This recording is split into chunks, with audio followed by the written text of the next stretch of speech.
বিসমিল্লাহির রহমানির রহিম। সুপ্রিয় দর্শক, আসসালামু আলাইকুম। অনেক অনেক শুভেচ্ছা জানাচ্ছি রেনিস কিচেন থেকে আমার আজকের রেসিপিটি দেখার জন্য। আমার আজকের রেসিপিতে থাকছে চিকেন কারি। চিকেন কারির এই রেসিপিটা আমি একটু ভিন্ন স্টাইলে করে দেখাবো, যদিও স্টাইলটা ভিন্ন কিন্তু স্বাদে একদম সেরা। আপনারা যদি রেসিপিটা শেষ পর্যন্ত ফলো করেন, আশা করছি আপনাদেরও অনেক ভালো লাগবে।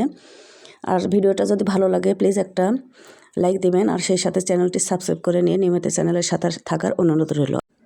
আর ফেসবুক পেজ থেকে যারা দেখছেন তারা প্লিজ পেজটি ফলো করে নেবেন, ফ্রেন্ডস অ্যান্ড ফ্যামিলির সাথে শেয়ার করতে ভুলবেন না। তো আমি চলে যাচ্ছি মূল রেসিপিতে। চুলাটা অন করে প্যানে আমি পরিমাণ মতো সয়াবিন তেল নিলাম, 2টো তেজপাতা আর কিছু গরম মশলা আমি ফোড়ন দিয়ে নেব, 5-6টা সাদা এলাচ, একটা কালো এলাচ, কয়েক টুকরা দারুচিনি। সামান্য একটু ফোড়ন হয়ে আসলে আমি এক বাটি কুচানো পেঁয়াজ দিচ্ছি, আর সেই সাথে দিয়ে দিচ্ছি 1.5 চা চামচ আদা রসুনের পেস্ট।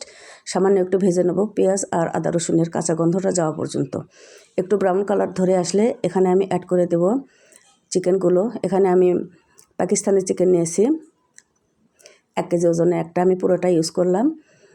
আর স্বাদ মতো লবণ আর একটু হলুদ দিয়ে দিচ্ছি গরম মশলা 1 চা চামচ, লাল মরিচের গুঁড়ো 2 চা চামচ, ধনিয়া জিরের গুঁড়ো 1 চা চামচ, একটা লেবু আমি রস করে দিচ্ছি। এবার মশলাগুলো আমি চিকেনের সাথে ভালো করে একটু কষিয়ে নেব, একটু সময় নিয়ে কষাতে হবে। লুকটা এ পর্যন্ত আসা পর্যন্ত আমার সময় লেগেছে 6 থেকে 7 মিনিট। এরকম পর্যায়ে লুকটা আসলে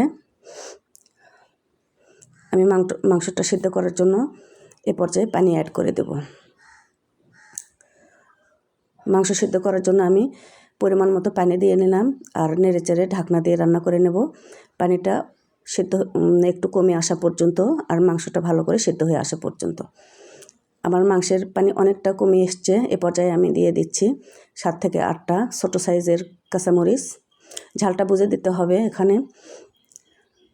আর কাঁচামরিচ এ পর্যায়ে অ্যাড করলে কিন্তু বেশি ঝাল বের হয় না, শুধু ভালো একটা ফ্লেভার বের হয়। আর এ পর্যায়ে আমি দিয়ে দিচ্ছি 1 চা চামচ ভাজা জিরার গুঁড়া।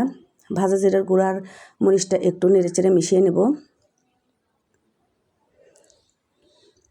আর দ্বিতীয় ধাপে আমি আরও 1 কাপ পানি অ্যাড করলাম, এটা হচ্ছে গ্রেভির জন্য। তো ভালো করে মিশিয়ে চুলার হিটটা লোতে রেখে আমি দমে রাখবো 5 মিনিটের মতো। আমার রান্নাটা একেবারে শেষের মধ্যে, আমি ঢেকে এখন চুলাটা লোতে রেখে 5 মিনিট দমে রাখবো। 5 মিনিট পরে আমার রান্নাটা এরকম পর্যায়ে এসছে। আমি 2 চামচ ঘি অ্যাড করে দিলাম স্বাদটা একটু বাড়িয়ে নেওয়ার জন্য। ঘিটা মিশিয়ে আমি নেড়েচেড়ে পরিবেশনের জন্য রেডি করে নিলাম। তো দর্শক, এভাবে তৈরি হয়ে গেল আমার চিকেন কারিটা। সাদা ভাতের সাথে খেতে কিন্তু এরকম চিকেন কারি অনেক মজা লাগে, এবং পোলাওর সাথে খেতে অনেক ভালো লাগে। তো আশা করছি রেসিপিটা ফলো করে একবার ট্রাই করবেন আপনারা, খেতে কিন্তু মাশাআল্লাহ অনেক ভালো হয়। তো আপনারা অনেক অনেক ভালো থাকুন। আগামী রেসিপিটা দেখার আমন্ত্রণ জানিয়ে আজকে বিদায় নিচ্ছি। আল্লাহ হাফেজ।